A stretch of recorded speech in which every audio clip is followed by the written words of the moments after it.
رجالات الشريعة عز ربي لن يضيع سوف نقتضي الطبيعة নারীবাদ মুসলিম প্রজন্ম ধ্বংসের সর্বনাশা ফাঁদ।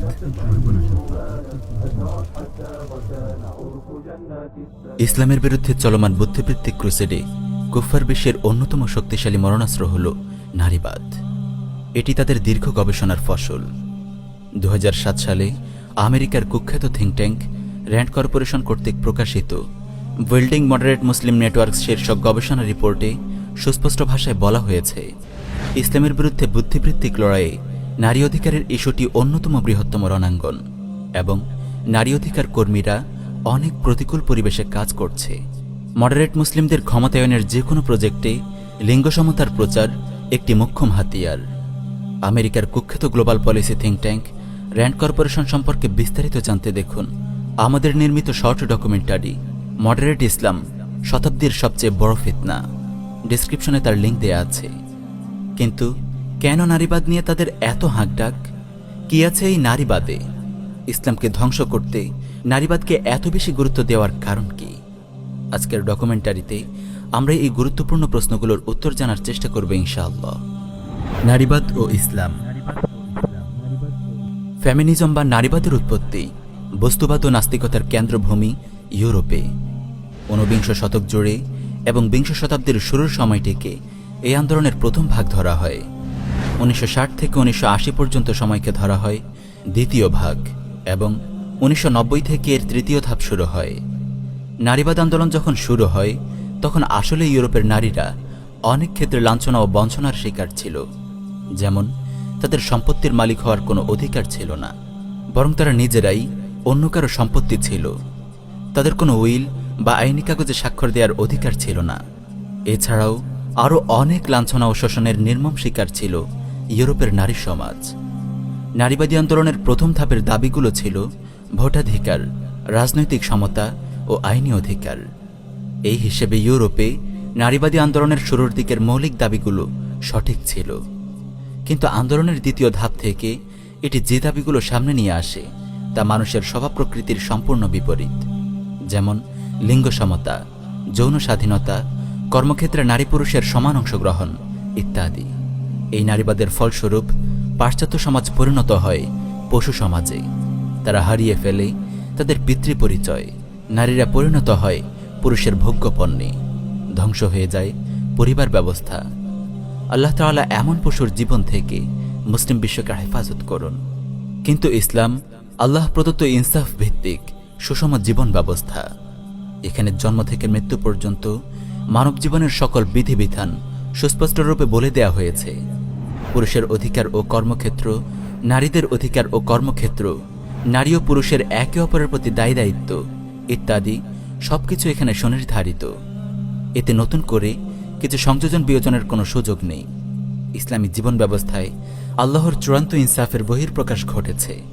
তাই ইসলামী আইনের ক্ষেত্রে কারো অধিকারের জন্য না আন্দোলন করার কোনো সুযোগ আছে, না আন্দোলন করার আদৌ কোনো প্রয়োজন আছে। পাশ্চাত্য সমাজ শতাব্দীর পর শতাব্দী নারীদের উপর জুলুম করেছে, কিন্তু ইসলাম 1400 বছর আগেই নারী ও পুরুষের জন্য ইনসাফ ভিত্তিক আইন প্রণয়ন করে দিয়েছে। আল্লাহর অনন্ত জ্ঞান ও অসীম প্রজ্ঞা থেকেই এসব আইন ও বিধিবিধান উচ্চারিত। তাই ইসলাম সময়ের সঙ্গে ডিগবাজি খায় না। 1400 বছর আগে যেমনটি নাজিল হয়েছে কিয়ামত পর্যন্ত হুবহু এমনই থাকবে। মুসলমানদের যদি আন্দোলন করতেই হয় তবে ইসলামী আইন সঠিকভাবে বাস্তবায়নের জন্য করতে হবে। আর কেউ যদি ইসলামের প্রমাণিত কোনো আইনকে অস্বীকার করে সে ইসলামের গণ্ডি থেকে বের হয়ে কাফের হয়ে যায়। প্রিয় ভাই, ইসলামে নারীর অধিকার ও মর্যাদা নিয়ে এই সংক্ষিপ্ত পরিসরে আলোচনা করা সম্ভব নয়। আমরা এখানে গুরুত্বপূর্ণ কিছু পয়েন্টের দিকে ইশারা করব মাত্র। ইসলামে নারীর অধিকার ও মর্যাদা। ইসলামে পুরুষ ও নারী একে অপরের শত্রু তো নয়, প্রতিদ্বন্দ্বীও নয়, বরং পুরুষ ও নারী উভয়ই ইসলামী সংস্কৃতি ও সভ্যতার মূল ভিত্তি। উভয়ের যৌথ উদ্যোগে গড়ে ওঠে মুসলিম সভ্যতা। এখানে নারী পুরুষের বিকল্প নয়, পুরুষও নারীর বিকল্প নয়।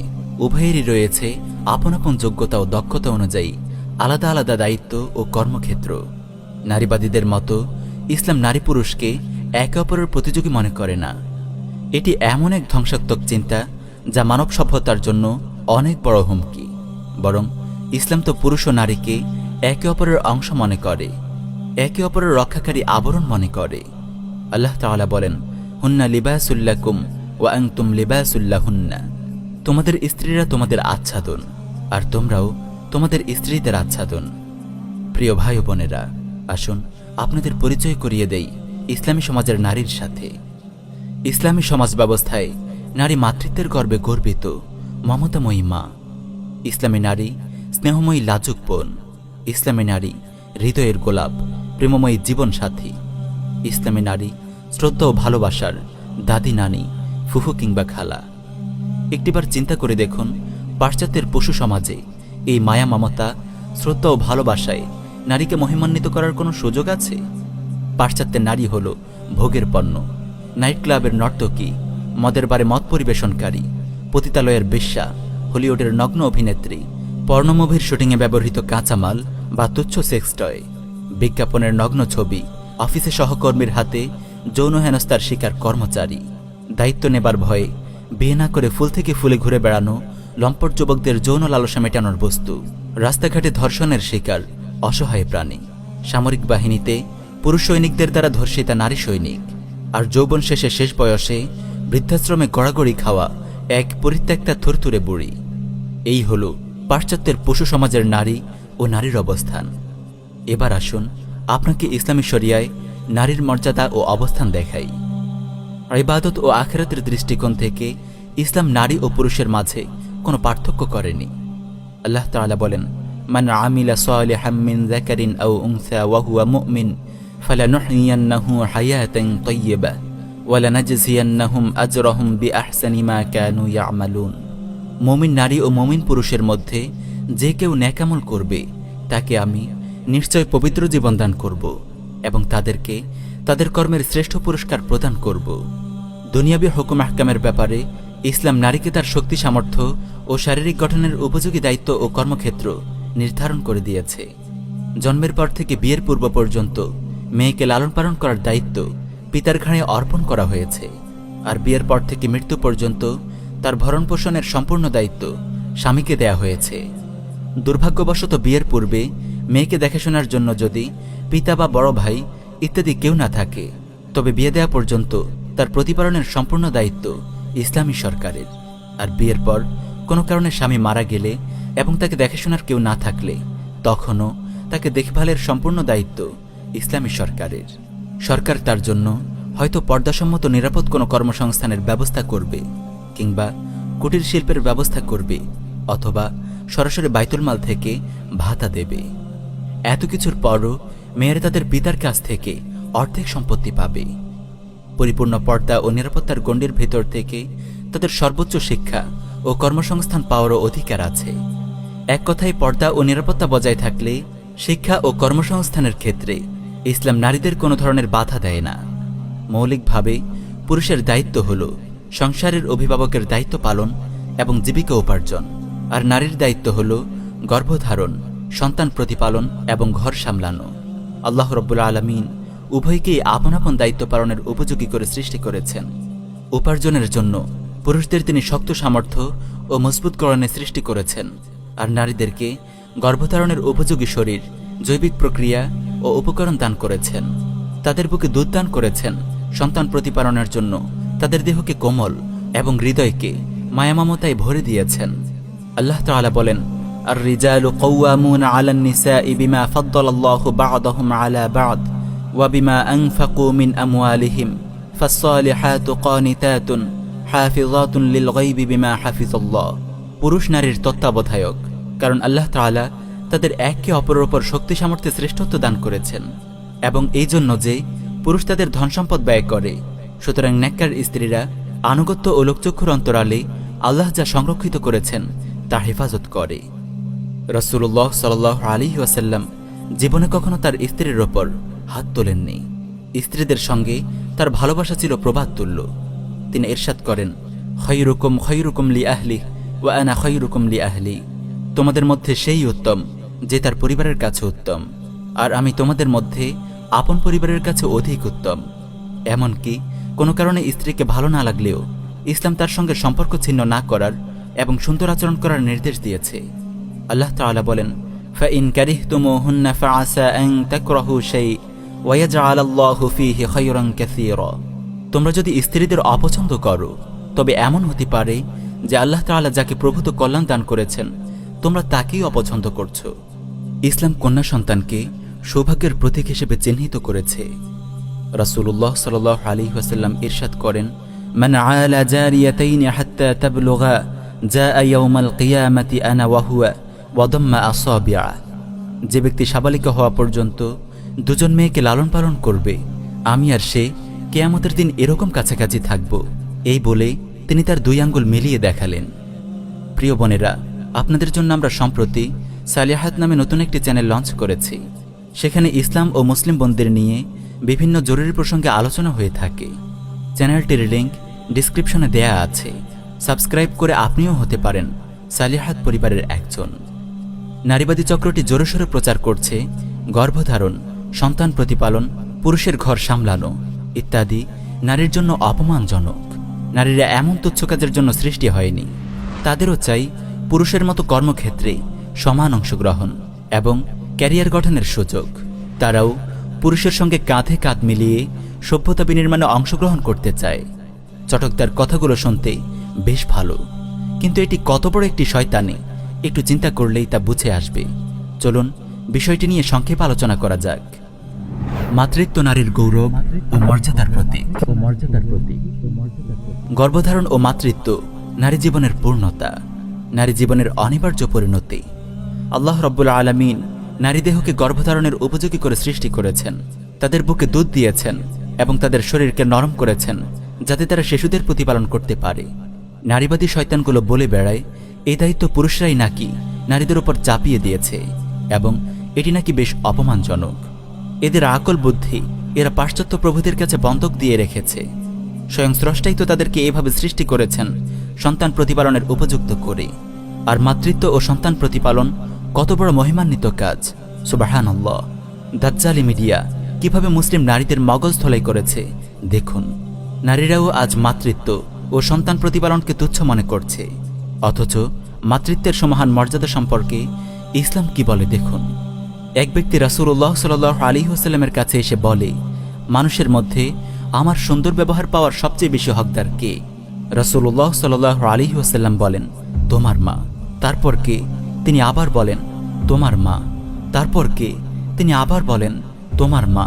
সে চতুর্থবার জিজ্ঞেস করে, তারপর কে? রাসূলুল্লাহ সাল্লাল্লাহু আলাইহি ওয়াসাল্লাম উত্তর দেন, তোমার পিতা। এখান থেকে বোঝা গেল মায়ের হক পিতার হকের 3 গুণ বেশি। সুবহানাল্লাহ। একজন মা কত বেশি মর্যাদাবান, আর একটি শিশুকে যথাযথভাবে বড় করে তোলা কত বড় গুরুত্বপূর্ণ দায়িত্ব, যার হাতে পরিচালিত হবে আগামীর সমাজ, ভবিষ্যতের পৃথিবী। মানুষের জীবনে আপন সন্তানকে বড় করে তোলার চেয়ে বড় স্বপ্ন আর কি হতে পারে? একজন পিতা রোদে পুড়ে বৃষ্টিতে ভিজে নিজেকে সন্তানের ভবিষ্যতের জন্য তিলে তিলে ক্ষয় করেন, আর একজন মা তাকে পরম আদর ও মায়া মমতায় বড় করে তোলেন। এত বড় একটি দায়িত্ব অশিক্ষিত বুয়া কিংবা কাজের ছেলের হাতে কিভাবে তুলে দেয়া যায়? সন্তানের উত্তম পরিচর্যা ও প্রতিপালনের চেয়ে মায়ের জন্য শ্রেষ্ঠ ক্যারিয়ার আর কি হতে পারে?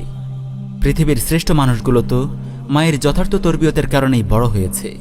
একজন ইমাম মালিক তৈরি করা, একজন সালাহউদ্দিন আইয়ুবী তৈরি করা, একজন আব্দুল্লাহ আজম তৈরি করা কি আপনার কাছে ছোট কাজ মনে হয়? মাতৃত্বের এই মহান ক্যারিয়ারের কি কোনো মূল্য নেই? বাইরে গিয়ে পুরুষের সঙ্গে ধাক্কাধাক্কি করে 2 পয়সা কামানোই কি ক্যারিয়ার? এই নারীবাদী শয়তানগুলোর বিবেক কতটা পৌঁছে গেছে দেখুন।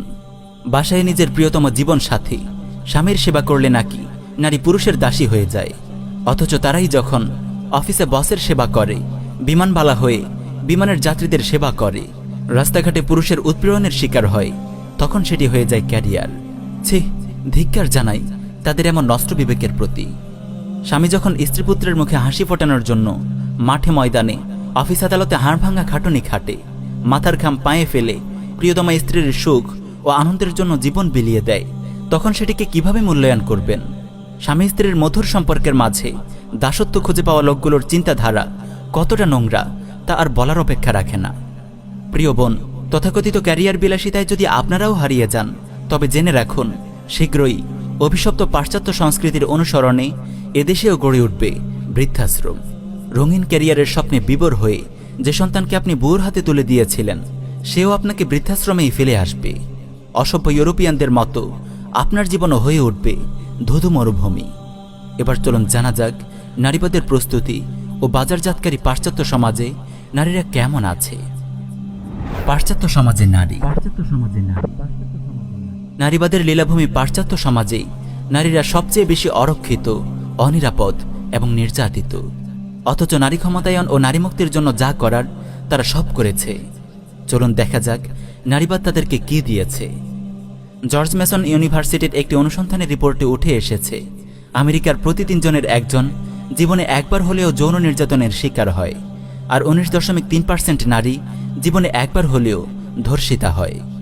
ন্যাশনাল ক্রাইম ভিক্টিমাইজেশন সার্ভে অনুযায়ী আমেরিকায় প্রতি 73 সেকেন্ডে একজন যৌন হয়রানির শিকার হয়, আর প্রতি 9 মিনিটে যৌন হয়রানির শিকার হয় একজন শিশু।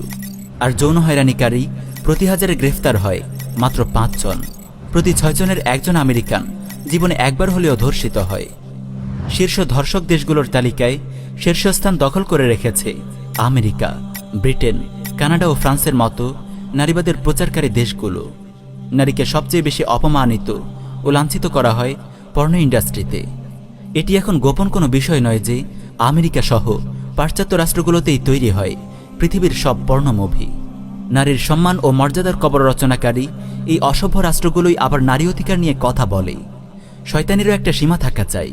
খুব শীঘ্রই মানুষরূপী এই পশুগুলো লাঞ্ছিত হবে ইনশাআল্লাহ।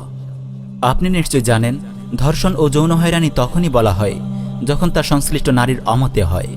ব্যভিচারকারী নারী ও পুরুষ উভয়ে যদি রাজি থাকে, তাহলে পাশ্চাত্য নারীবাদী আইনে তা অপরাধ নয়। তাহলে তাদের নৈতিকতার কি খবর, চলুন দেখা যাক। 2013 সালে প্রকাশিত দ্য ওয়াশিংটন পোস্টের এক রিপোর্টে বলা হয়, আমেরিকার শতকরা 48 জন নারীর প্রথম সন্তানটি হয় জারজ তথা হারামজাদা, এবং খুব দ্রুত হারামজাদা হওয়ার এই হার 50% পেরিয়ে যাবে। বুঝতেই পারছেন, এই পশু সভ্যতার অর্ধেকের চেয়েও বেশি মানুষ জারজ। এদের কাছ থেকে সন্ত্রাস, লাম্পট্য ও জুলুম ছাড়া পৃথিবী আর কী বা আশা করতে পারে। নারীবাদ, নারী ক্ষমতায়ন, নারী মুক্তির নামে ইউরোপের অভিশপ্ত সমাজের লম্পট পুরুষেরা তাদের নারীদেরকে কিভাবে তাদের যৌন লালসা মেটানোর পুতুলে পরিণত করেছে তার বয়ান শুনুন প্রখ্যাত কথাশিল্পী হুমায়ুন আহমেদের বয়ানে। তিনি তার হোটেল গ্রেভার ইন নামক ভ্রমণ কাহিনীতে তার এক মার্কিন সহপাঠিনীর কথা এভাবে তুলে ধরেন, আমার সঙ্গে রুথ কন্ডাল বলে এক আমেরিকান ছাত্রী পিএইচডি করত। এই মেয়েটি কোনো স্বামী জোগাড় করতে পারেনি, ভবিষ্যতেও যে পারবে এমন কোনো সম্ভাবনা নেই। মেয়েটি মৈনাক পর্বতের মতো। সে আমাকে দুঃখ করে বলেছিল, আমার যখন 17-18 বছর বয়স ছিল তখন আমি এত মোটা ছিলাম না, চেহারাও ভালোই ছিল। তখন থেকেই চেষ্টা করছি একজন ভালো ছেলে জোগাড় করতে, পারিনি। কতজনের সঙ্গে যে মিশেছি, ওদেরকে ভুলিয়ে রাখার জন্য কত কিছু করতে হয়েছে। আগেকার অবস্থা তো নেই। এখন ছেলেরা ডেটিংয়ের প্রথম রাতেই বিছানায় নিয়ে যেতে চায়। না করি না, না করলে যদি বিরক্ত হয় আমাকে ছেড়ে অন্য কোনো মেয়ের কাছে চলে যায়। এত কিছু করেও ছেলে জুটাতে পারলাম না। ভ্রমণ সমগ্র, হুমায়ুন আহমেদ, পৃষ্ঠা 344। প্রিয় ভাই বোনেরা, এই অশ্লীল কথাগুলো তুলে ধরার জন্য আমরা দুঃখিত। এই বয়ান থেকে একটু বোঝার চেষ্টা করুন মার্কিন নারীদের জীবন কেমন। নারী মুক্তির নামে তারা নারীদেরকে কিভাবে যৌন লালসার নির্মম শিকার বানিয়েছে। মিটু আন্দোলনের কথাটিও একবার মনে করে দেখুন। যদি এদেশে নারীবাদ সফলভাবে প্রতিষ্ঠা লাভ করতে পারে, তাহলে আমাদের সমাজের কি অবস্থা হবে। অভিশপ্ত মার্কিন সমাজ থেকে চোখ ফিরিয়ে এবার আমাদের মুসলিম সমাজের বিবাহ ও পরিবার ব্যবস্থার দিকে একটু নজর দিন। মুসলিম নারীরা কতটা নিরাপদ, কতটা ভারমুক্ত, কতটা পবিত্র থাকার সুযোগ পাচ্ছে, একটু চিন্তা করে দেখুন। নারীবাদী শয়তানরা আসলে কি চায়। চলুন এবার আমরা দেখব নারীবাদী চক্রের আসল উদ্দেশ্য কি।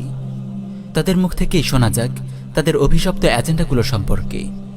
2000 সাল নাগাদ আমরা আশা করি আমাদের শিশুদেরকে সৃষ্টিকর্তার ওপর নয়, বরং মানব শক্তির ওপর বিশ্বাসী করে গড়ে তুলতে পারব। যেহেতু বিয়ে নারীদেরকে দাসত্বের শিকলে বন্দী করে, তাই এটি স্পষ্ট যে নারী আন্দোলনকে অবশ্যই এই বিবাহ প্রথার ওপর আক্রমণের প্রতি মনোনিবেশ করতে হবে। বিবাহ প্রথা বিলোপ করা ছাড়া নারী স্বাধীনতা অর্জন করা যাবে না। বিবাহ প্রথার পরিসমাপ্তিই হল নারী মুক্তির অত্যাবশ্যকীয় শর্ত। তাই আমাদের তরফ থেকে মহিলাদেরকে এই উৎসাহ দেওয়া জরুরি যে তারা যেন তাদের স্বামীদেরকে পরিত্যাগ করে এবং পুরুষদের সঙ্গে পৃথকভাবে বসবাস না করে। সকল ইতিহাসকে অবশ্যই নারী নির্যাতনের বিভিন্ন পর্যায়কে সামনে রেখে নতুন করে লিখতে হবে। আমাদেরকে অবশ্যই ভোজবাজির মতো চোখের পলকে প্রাচীন নারী ধর্মে ফিরে যেতে হবে। শিশুদেরকে সমতার ভিত্তিতে গড়ে তোলার জন্য আমাদেরকে অবশ্যই পরিবারগুলোকে দূরে ঠেলে দিয়ে শিশুদেরকে সাম্প্রদায়িকভাবে গড়ে তুলতে হবে। আমাদের উচিত পুরুষদের সব ধরনের প্রভাব থেকে শিশুদেরকে মুক্ত রাখা। একটি পরিবার তার শিশু সদস্যদের জন্য সবচেয়ে উত্তম যে কাজটি করতে পারে তা হলো তাকে হত্যা করা। সুন্দর আগামী বিনির্মাণে গর্ভপাত বিশ্বের লাখো লাখো নারীর জন্য অত্যাবশ্যকীয়। প্রিয় ভাই ও বোনেরা, তাদের এই বক্তব্যগুলোর সারমর্ম কি পেলাম আমরা? এক কথায় তারা বিয়ে ও পরিবার ব্যবস্থাকে সমূলে উৎখাত করতে চায়। আর মুসলমান হিসেবে একথা আমাদের অজানা নয় যে পরিবার হলো ইসলামী সমাজ ব্যবস্থার একটি মৌলিক প্রতিষ্ঠান। আমরা ইসলামী সমাজ ব্যবস্থাকে যদি একটি পাকা ভবন হিসেবে কল্পনা করি তাহলে পরিবার হলো সেই ভবনের এক একটি ইট। তাই পরিবার ব্যবস্থা ধ্বংস করে ফেলা মানে ইসলামী সমাজ ব্যবস্থার প্রতিটি ইট খুলে ফেলা। আশা করি বুঝতে পেরেছেন মুসলিম সমাজে নারীবাদ ছড়ানোর নেপথ্যে এদের উদ্দেশ্য কি। নারীবাদের প্রতিষ্ঠা মানে ইসলামের বিদায়।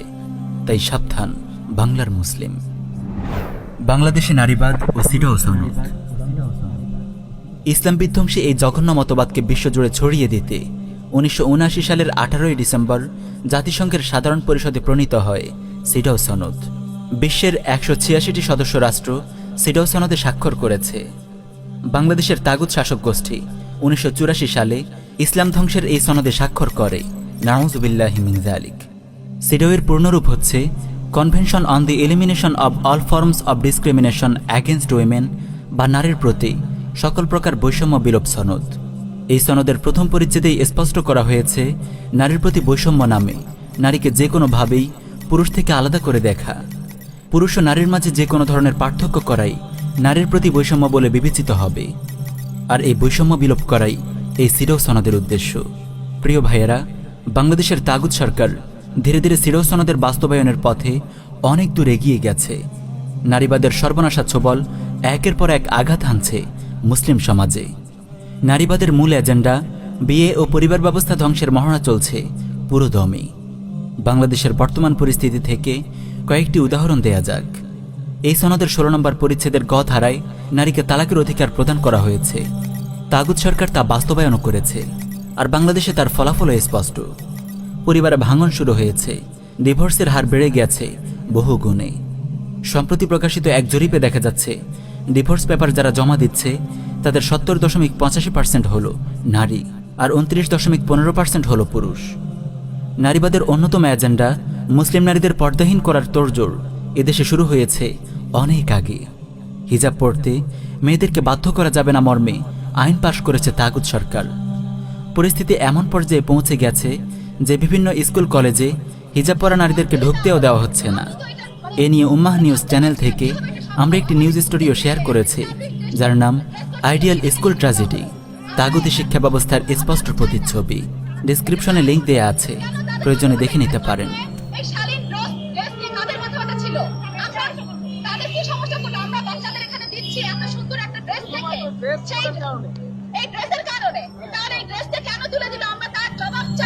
সিডাও বাস্তবায়নের ফলস্বরূপ বাংলাদেশে নারী নির্যাতন ও ধর্ষণের হার ক্রমশ বেড়ে চলেছে। মানবাধিকার সংস্থা অধিকারের তথ্য মতে কেবল 2011 সাল থেকে 2018 সাল পর্যন্ত 8 বছরে বাংলাদেশে 13,638 জন নারী ধর্ষিতা হয়েছে। এগুলো তো এই ভূমিতে নারীবাদ বিস্তারের নিছক কয়েকটি নিদর্শন। আমাদের অজান্তেই তাগুত প্রশাসন, দাজ্জালি মিডিয়া ও বিদেশি এনজিওগুলোর হাত ধরে মুসলিম সমাজের গভীরে ছড়িয়ে পড়ছে নারীবাদের প্রজন্ম বিধ্বংসী দূষণ। ক্রমে শিথিল হয়ে আসছে পারিবারিক বন্ধন। ইউরোপের জাহেলিয়াতের দিকে যাত্রা করছে আমাদের এই দেশ। আল্লাহ তাআলা আমাদেরকে হেফাজত করুন। আমাদের আহ্বান। প্রিয় ভাই, তাগুত সরকার সিডাও বাস্তবায়নের মাধ্যমে বিশ্ব নারীবাদী শয়তানি চক্রের সঙ্গে মিলে কাজ করে যাচ্ছে। ডকুমেন্টারি থেকে এটি স্পষ্ট হয়েছে যে নারীবাদ প্রতিষ্ঠা মানে ইসলামের মূলোৎপাটন। আশা করি মুসলিম বিশ্বে নারীবাদের প্রচার প্রসারে কাফেরদের কেন এত আগ্রহ তার উত্তর পেয়েছেন। এখন শর্ট রানে আমাদের কাজ হবে অনলাইন অফলাইন সর্বত্র নারীবাদের বিরুদ্ধে কোমর বেঁধে নেমে পড়া, যার যা আছে তা নিয়ে নারীবাদের বিরুদ্ধে আমাদের ঝাঁপিয়ে পড়তে হবে। আর লং রানে আমাদের দাওয়াহ ও ইরদাদের কাজকে আরও বেগবান করতে হবে। আল্লাহ তাআলা আমাদের সবাইকে ইরদাদ ও জিহাদের এই মোবারক পথে কবুল করুন। আমিন ইয়া রাব্বাল আলামিন।